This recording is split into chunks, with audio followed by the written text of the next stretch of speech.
You can't fish right where the site's at, because the land's contaminated and stuff. You don't cut off a man's life at 33. Every man, woman, and child who works in this nation has got to know that he or she is handling hazardous material or that they're being exposed to it.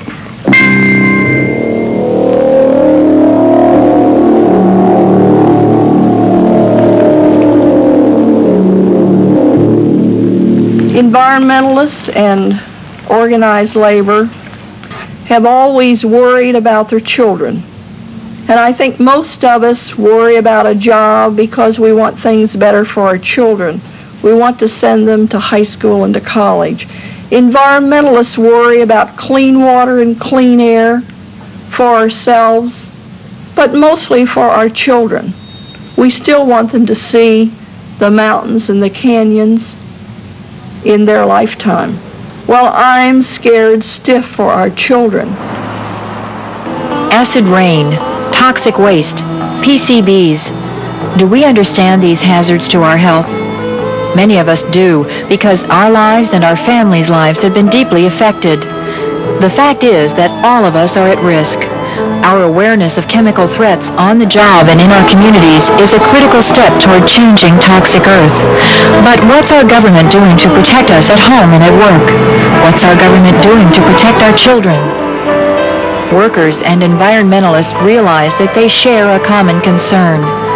The same toxic chemicals that damage workers' health also seep into our water, pollute our air, and endanger the health of millions of Americans in communities all around the country.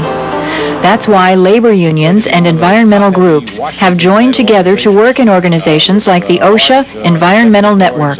We started with clean air, and we started with occupational safety and health.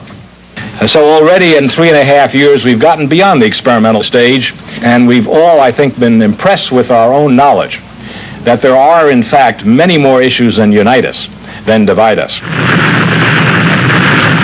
In the 40s and 50s, there was little awareness of the toxic effects of chemicals, even among scientists, and what was known was usually kept from the public. Workers breathed toxic fumes and routinely handled dangerous chemicals. Today, there are more than 100,000 chemicals in use. New substances are introduced daily. Not all are poisonous, but government research has identified 45,000 with toxic effects.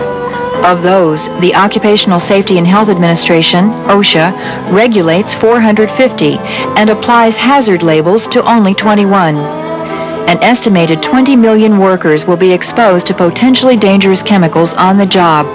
George Zerwis was one of them. He worked in an industrial laboratory in Iowa City in 1965. He used benzene to analyze soil samples. You could smell the benzene all through the lab.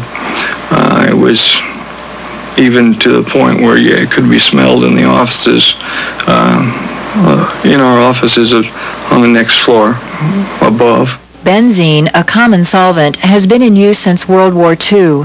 In the late 70s, it was officially identified as a potential cause of cancer and regulated under OSHA emergency standards. But it was too late for George. He contracted leukemia. It has been known, has been reported in the literature before that time, all the way back to 1928, that benzene was associated with leukemia, and that I think the manufacturers of benzene knew it at the time, but was not generally known by the public or people such as George and myself. I don't want what's happened to me to happen to someone else. I think being aware of the hazards and being protected from them as best possible is something that should be taken care of, so that you don't cut off a man's life at 33. George died a year later, and in spite of strong evidence, an industry lawsuit resulted in OSHA's emergency standards being struck down.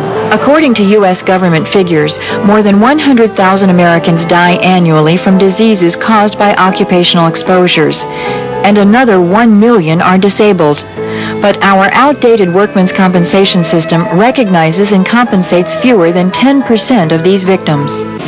Among many industrial workers, such as coal miners, textile workers, foundry workers, and others, 1 out of 4 develop cancer related to agents in the workplace. OSHA was signed into law in 1970 and is administered by the Department of Labor. OSHA's inspections forced companies to invest in new, safer manufacturing practices, free from hazards to workers. Stiff fines were imposed on companies not in compliance with OSHA standards. Among OSHA's beneficiaries were the textile workers, routinely exposed to cotton dust, causing brown lung disease. OSHA's cotton dust standard offers some protection for workers, but without such regulations, 1 in 7 textile workers is likely to contract bisonosis.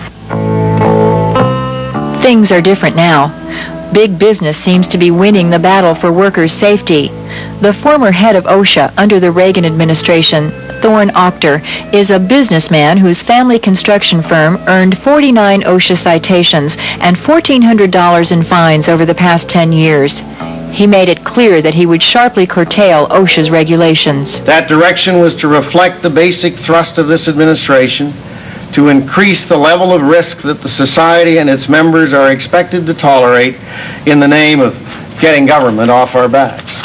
At the Labor Department, OSHA has been systematically immobilized in its enforcement, and many of its previous health standards have been formally challenged. By whom?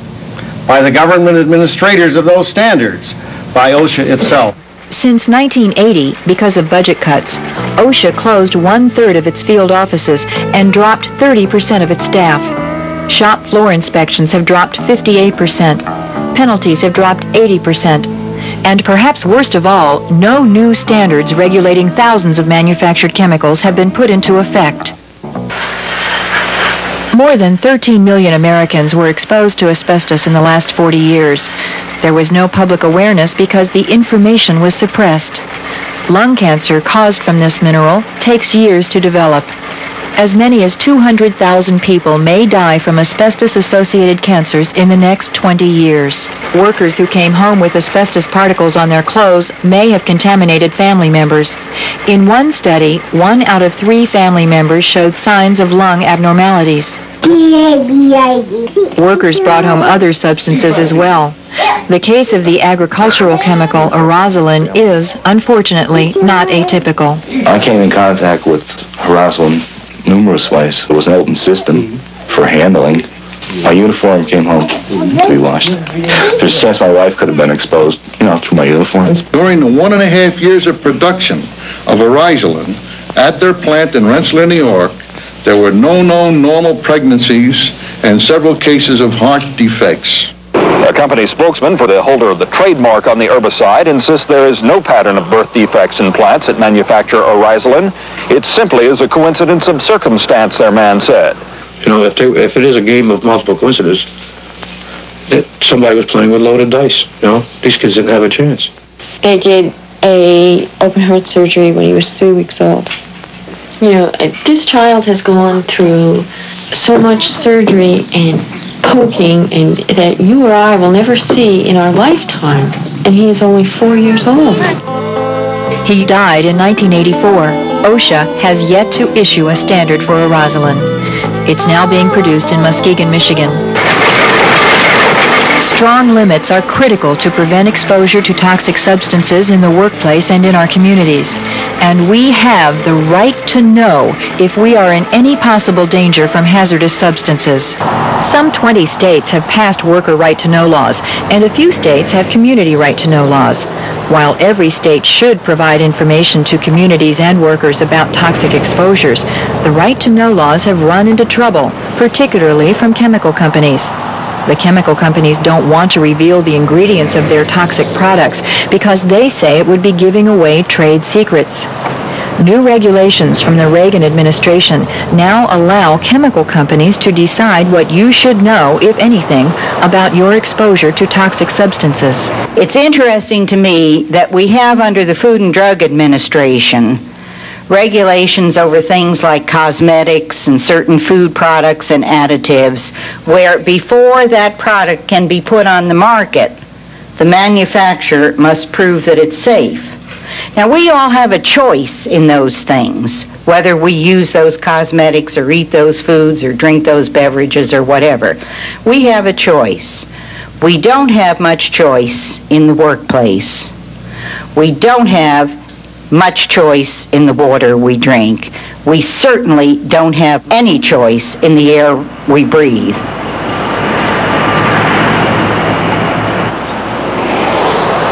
The Clean Air Act required the EPA to regulate air pollution from automobiles, trucks, buses, and 20,000 factories and power plants.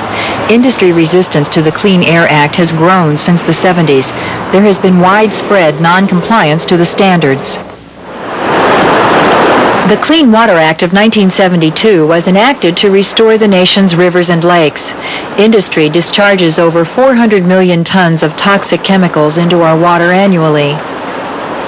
Under Ann Gorsuch Burford, the Reagan administration sought to roll back water quality standards, making it easier for industry to pollute. The Environmental Protection Agency was established to protect us and our environment. Has it?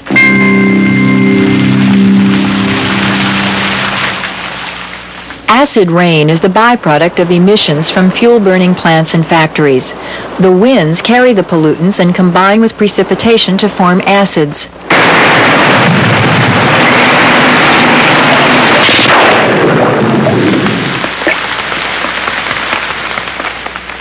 Acid rain destroys our forests, our rivers and lakes.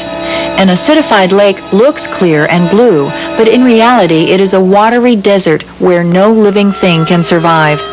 The technology exists to cut emissions, and when the EPA came up with a plan, it was a weak one. Reagan rejected it. While we wait for another plan, acid rain still falls. Now is the time to put an end to the deadly precipitation that is killing our fish, forests, and streams, and draining the public coffers of at least $5 billion each year. Elizabeth, New Jersey, 1980. 30,000 barrels of toxic waste explode, injuring more than 100 people. This could happen at any one of the estimated 30,000 hazardous waste sites across the country. And the problem is growing. 275 million tons of new hazardous wastes are generated from manufacturing every year. That's more than 1 ton for every person in the United States. The EPA regulates hazardous waste, but only 1% of active sites have received thorough inspections. No new substance has been added to the hazardous waste list in 4 years. And only 50 million of the 275 million tons of waste are regulated. In Old Forge, Pennsylvania, transformers stored by a local electric company leaked PCBs, or polychlorinated bipanels, a known cancer-causing agent. Wind blew the dust laden with PCBs to a surrounding neighborhood. A state health survey revealed that many residents have PCB levels higher than normal. You can't fish right where the site's at, because the land's contaminated and stuff, and you walk down there with your shoes and it gets on your shoes, and you walk back up to your house and you track it in your house and it's there, and it doesn't go away. The government is removing the transformers after intense public outcry, but more than 2 years passed before any action was taken. The soil is still contaminated. $1.6 billion was allocated under Superfund to clean up abandoned toxic dump sites. In 1982, Superfund came under fire because of alleged mismanagement of funds. 20 EPA officials resigned or were fired, including Ann Gorsuch Burford. And Rita Lavelle went to jail for lying to congressional committees. Only 7 of the 546 priority sites have been cleaned up with Superfund money. At the current rate, it will take the EPA 50 years to clean up currently abandoned hazardous waste sites. Seepage of hazardous waste from the workplace to the community is another problem, one that has surfaced in Silicon Valley, California. The tank was put in the ground in 1976. Maybe our water was contaminated shortly after that. We don't know. The leak came from a Fairchild Industries underground storage tank housing solvents to clean silicon printing discs in the high-tech industry. The fiberglass tanks leaked the chemicals downstream to public wells. Well, they found out about it in November of 1981 or December of 1981. My daughter was born in 1981 with multiple congenital heart defects. Lots of miscarriages on our street. We had a street that's 1 block long, and we had 8 miscarriages on the street in a period of 3 years. How are you doing? It's very important for people to take an active role when they visit their own physicians with a problem in terms of identifying exposures to toxic substances. Many physicians won't ask the questions that they need to get at this information, and without that information, physician can't establish these kinds of links. That's why we need right-to-know laws. But it is essential to have clean and safe equipment. In Santa Clara, the fire department now regulates storage and disposal of toxic solvents. The list of ingredients is confidential information, not available to the public. I think if we knew the amount of chemicals Fairchild had years ago, we would have been a lot more suspicious of them and a lot more protective of our health. The things we were smelling over there coming out of the plant, I think we now know are harmful to us, and we would have been a lot more angry, I think, the first time we smelled it.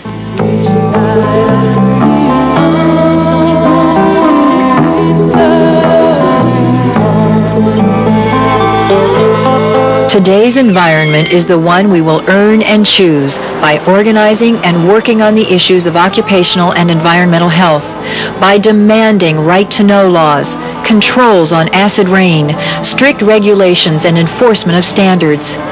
The alternative is leaving life and death decisions in the hands of polluting corporations, relying on lax and inadequate government supervision. Our greatest strength is in working together. We have a challenge as a network and a coalition between environmentalists and labor.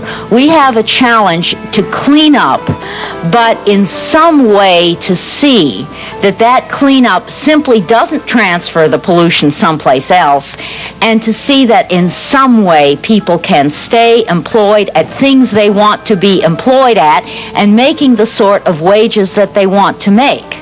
Knowledge is power. Our protection depends on us being informed and mobilizing as citizens, locally and nationally.